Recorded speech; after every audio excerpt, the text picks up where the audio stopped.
आर्मस्टर्लिंग global university, जिसने थोड़े से टाइम में बहुत ग्रोथ की है, बहुत नाम बनाया है, और न केवल सिर्फ यूनिवर्सिटी ने नाम बनाया है बल्कि इसके बच्चों ने भी बहुत अचीवमेंट्स की हैं, बहुत अचीवमेंट्स ली हैं। और इसीलिए अब लोगों का विश्वास जो है इस यूनिवर्सिटी पर बनने लगा है। बच्चे जो है अब अक्सर जो है इस यूनिवर्सिटी के बारे में बातें करते हुए नज़र आते हैं, एडमिशन्स के बारे में हमेशा यहाँ एडमिशन लेने के बारे में बातें करते हुए नज़र आते हैं। लेकिन कुछ चीज़ें हैं जो शायद उन्हें समझ नहीं आती, कुछ चीज़ें हैं जो वो जानना चाहते हैं, जिसके बारे में पूछना चाहते हैं। और आज उन्हीं सवालों को लेकर के सिटी वीक न्यूज़ पर मैं आपके साथ हूँ, और मेरे साथ फिलहाल मौजूद हैं डॉक्टर सुमेश जैन जी, जो PhD इन सिविल इंजीनियरिंग भी हैं और यहाँ इस यूनिवर्सिटी में डीन इन एडमिशन्स भी हैं। सर कैसे हैं आप? नमस्कार जी मैडम, बिल्कुल ठीक हूँ जी। जी, तो सर बहुत सारे सवाल हैं, बहुत लंबा सिलसिला है। सबसे पहला कि PhD इन सिविल इंजीनियरिंग है, तो मुझे यूँ बताइए कि देखिए आजकल ये कहा जाता है कि आजकल हिंदुस्तान में ना जितने बच्चे नहीं हो रहे उससे ज़्यादा इंजीनियर हो रहे हैं है ना, तो कंपटीशन बहुत ज़्यादा बढ़ गया है। इंजीनियरिंग की बात करें, स्कोप कैसे मानते हैं, और ख़ासतौर से सिविल इंजीनियरिंग के लिए? एक्चुअली एग्जैक्टली मैडम, आपने बिल्कुल सही बात कही कि इतने बच्चे नहीं हैं जितने इंजीनियर हो गए हैं, ठीक है ना जी। वो कुछ सिनेरियो ऐसा है, बट अगर मैं बात करूं इंजीनियरिंग फील्ड की, तो इंजीनियरिंग फील्ड की डे बाय डे हम ये कहें कि स्कोप इसका बढ़ता ही जा रहा है। ठीक है, चाहे स्टूडेंट हैं, बट अच्छे स्टूडेंट्स जो कि अच्छी यूनिवर्सिटी से क्वालिफाइड हैं, उनके लिए आज भी कोई जॉब की, कोई स्कोप की, किसी भी तरह की कोई कमी नहीं है। और एक बात जो मैं सबसे ज़रूरी कहना चाहता हूँ कि मेरे पास बहुत से बच्चे आते हैं, पेरेंट्स आते हैं जो +2 करने के बाद आते हैं, जो सबसे बड़ा उनका जैसे इंजीनियरिंग है, कोई सिविल की ब्रांच है, मैकेनिकल, इलेक्ट्रॉनिक्स, कंप्यूटर, कोई भी ब्रांच है, मेरे पास बच्चों का और पेरेंट्स का सबसे बड़ा कन्फ्यूज़न ये होता है कि सर हम बच्चे को +2 के बाद कौन सी ब्रांच में, बच्चा इंजीनियरिंग तो करना चाहता है बट सिविल में करे या कंप्यूटर ले या मैकेनिकल ले, कौन सी ब्रांच ले।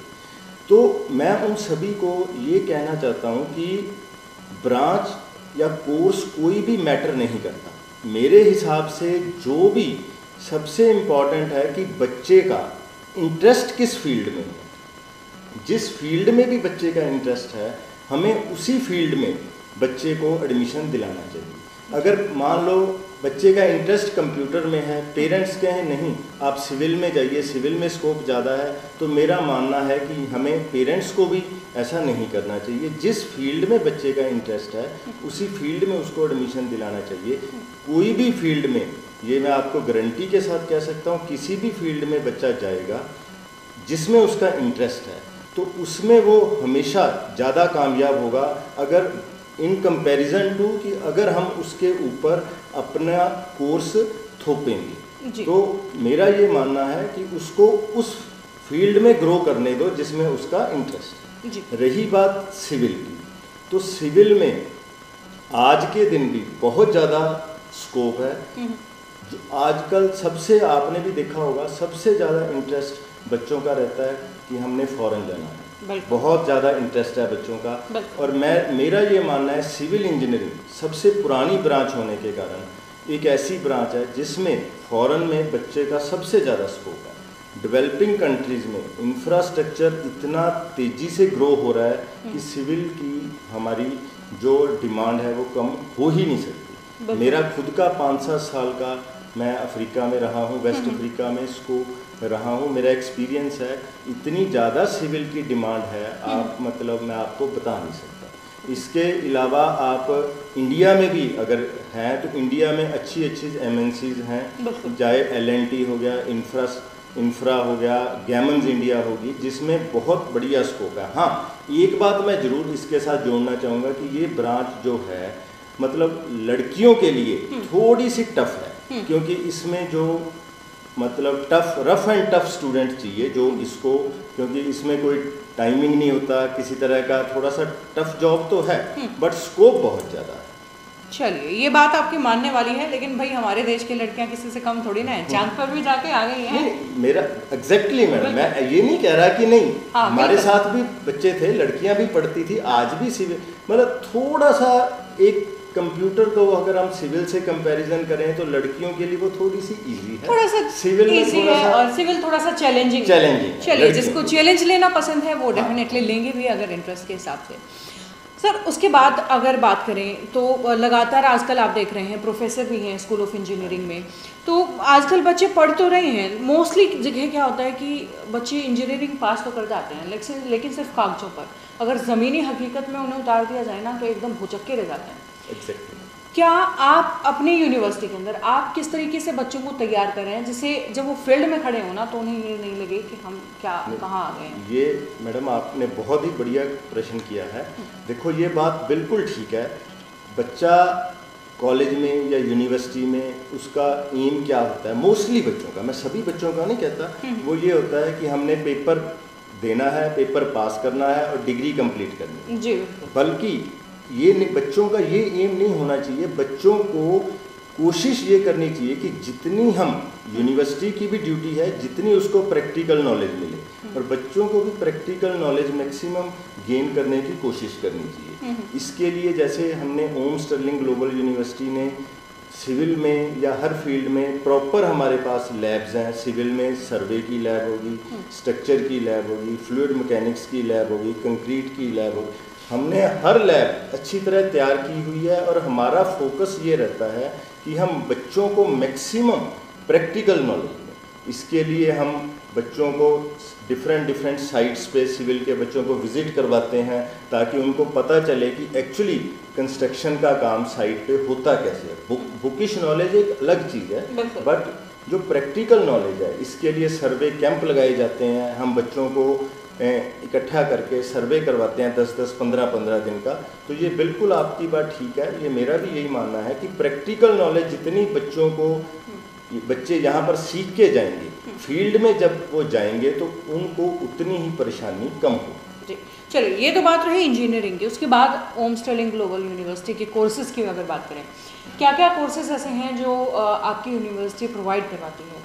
अच्छा मैडम, हमने जो इस यूनिवर्सिटी में 2019 में जैसे ही यूनिवर्सिटी स्टार्ट हुई तो इसमें हमने डिफरेंट कोर्सेज स्टार्ट किए। इन कोर्सेज को हमने डिफरेंट स्कूल्स के अंडर डिवाइड करके हमने इसको स्टार्ट किया। जैसे school of engineering and technology के अंडर हम बीटेक, एमटेक के बीबीए, बीसीए, एमसीए के कोर्स चला रहे हैं। इसी तरह school of commerce and management में एमबीए, बीबीए वो कोर्सेज चला रहे हैं। फिर हमारे पास स्कूल ऑफ फार्मास्यूटिकल साइंस है जिसमें D pharma, B pharma, M pharma, और जो आज के दिन सबसे ज़्यादा एक स्कूल ऑफ हेल्थ साइंसेज है जिसमें पैरामेडिकल के स्टूडेंट्स आते हैं।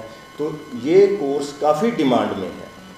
इसी तरह स्कूल ऑफ फार्मास्यूटिकल साइंस, फिर school of yoga and naturopathy. अभी हमें स्कूल ऑफ होटल मैनेजमेंट के लिए IHM से, इंस्टीट्यूट ऑफ होटल मैनेजमेंट से परमिशन मिली है, जिसका कि NCR में बहुत ज़्यादा स्कोप है। और सबसे अच्छी बात यह है कि जो भी कोर्स हम चला रहे हैं उसको डिप्लोमा लेवल पे, UG लेवल पे, PG लेवल पे और देन PhD लेवल पे सभी हमारे पास उसको पूरा कोर्स चला रहे हैं, ताकि कोई भी बच्चा आए, अगर वो डिप्लोमा से लेके रिसर्च तक अपनी स्टडी करना चाहता है तो ये यूनिवर्सिटी उसको वहाँ तक की स्टडी पूरी करवा देगी।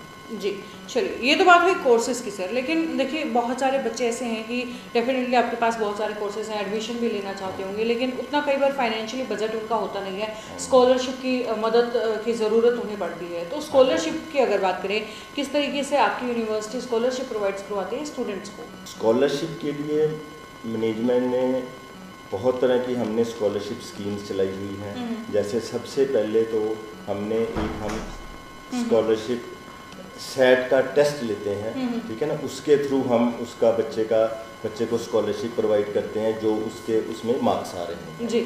इसके अलावा जो मेरिटोरियस स्टूडेंट्स हैं उनके क्वालिफाइंग एग्ज़ाम के मार्क्स के ऊपर हम बच्चों को स्कॉलरशिप प्रोवाइड करते हैं। इसके अलावा SC, ST और EWS जो इकोनॉमिकली वीकर सेक्शन के स्टूडेंट्स हैं उनको हम अलग से स्कॉलरशिप प्रोवाइड करते हैं। जो गर्ल्स स्टूडेंट्स हैं उनको प्रमोट करने के लिए हम 70% टू 90% ऑफ ट्यूशन फीस का स्कॉलरशिप प्रोवाइड करते हैं। जैसा कि आपको मालूम है पिछले 2 साल से कोविड का सिनेरियो रहा है, तो Covid students of Covid value उनको भी हमने मैनेजमेंट ने स्पेशल स्कॉलरशिप प्रोवाइड किया हुआ है।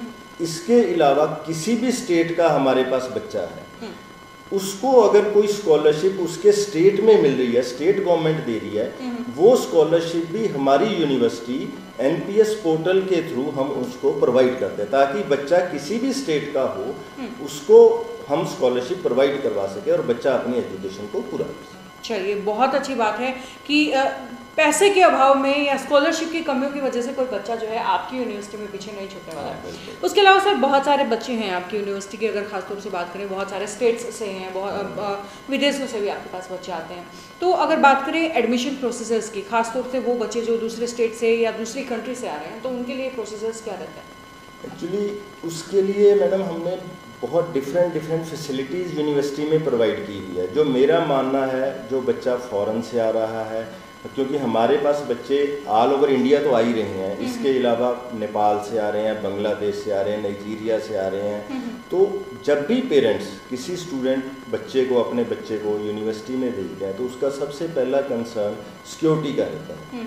तो हमारे पास मतलब 24/7 हमारी कैंपस बिल्कुल सेफ़ है। सिक्योरिटी, गर्ल्स जो कैंडिडेट होते हैं उनके लिए पेरेंट्स थोड़ा सा ज़्यादा कंसर्न रहता है, पर उसके लिए भी हमारे बिल्कुल फुल प्रूफ सिक्योरिटी है जो 24 घंटे मतलब काम करती है, उसमें सिक्योरिटी का कोई इशू नहीं है। फिर जो फॉरेन स्टूडेंट्स हमारे पास आ रहे हैं उसके लिए हमने इस साल डिफरेंट हॉस्टल बनाया है, जिसमें उनके हिसाब से जो उनका लिविंग स्टैंडर्ड है उसके हिसाब से हम उनको फैसिलिटीज़ दे रहे हैं। 24 आवर्स हम वाईफाई दे रहे हैं। इसके अलावा अभी हमने इंडोर और आउटडोर जिम स्टार्ट किया है, क्योंकि बच्चों की आजकल बहुत डिमांड रहती है जिम की, क्योंकि आजकल वैसे एक्टिविटीज़ कम हो गई हैं। जैसे आपको मालूम है बच्चे अपना कंप्यूटर पे, टीवी पे ही रहना ज़्यादा पसंद करते हैं, तो उसके लिए जिम की फैसिलिटी भी प्रोवाइड की हुई है। स्पोर्ट्स की सभी फैसिलिटीज़ हमने यूनिवर्सिटी कैंपस में है। स्पोर्ट्स के लिए हम डिफरेंट एक्टिविटीज़ भी करवाते रहते हैं, स्पोर्ट्स प्रोग्राम भी करवाते हैं। तो हमारे हिसाब से जो भी हमें फैसिलिटी देनी चाहिए स्टूडेंट्स को, चाहे वो ऑल ओवर इंडिया अब्रॉड के हैं चाहे इंडिया के हैं, हम अपनी तरफ से पूरी कोशिश कर रहे हैं कि हम उनको फैसिलिटी प्रोवाइड करें। चलिए, यानी कि कॉमन एडमिशन प्रोसीजर्स के बाद जो है आप बहुत एक अच्छे लेवल की फैकल्टी भी अपनी यूनिवर्सिटी के अंदर प्रोवाइड करवा रहे हैं। तो ये थे डॉक्टर सुमेश जैन, जिन्होंने जो हमें जानकारियाँ दी हैं यूनिवर्सिटी को लेकर के या एडमिशन्स को लेकर के या बहुत सारे कोर्सेज को लेकर के। सर आपका बहुत बहुत धन्यवाद हमारे साथ जुड़ने के लिए, और आगे भी लगातार इसी तरीके की इंटरव्यू की सीरीज़ जो है लगातार जारी रहेगी। आगे भी लगातार बहुत सारे इन्फॉर्मेशन आप तक पहुँचाते रहूँगी। देखने के लिए जुड़े रहिए सिटी वीक न्यूज़ के साथ। नमस्कार।